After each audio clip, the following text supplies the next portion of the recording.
Alltså, det tänkte att ni skulle välja åt oss.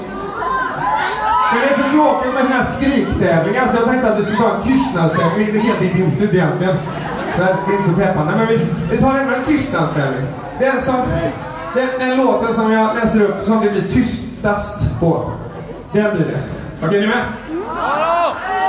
Okej, det är en låt från förra skivan som heter If Only a Lifetime. Så att alla som röstar på If Only a Lifetime är tysta nu.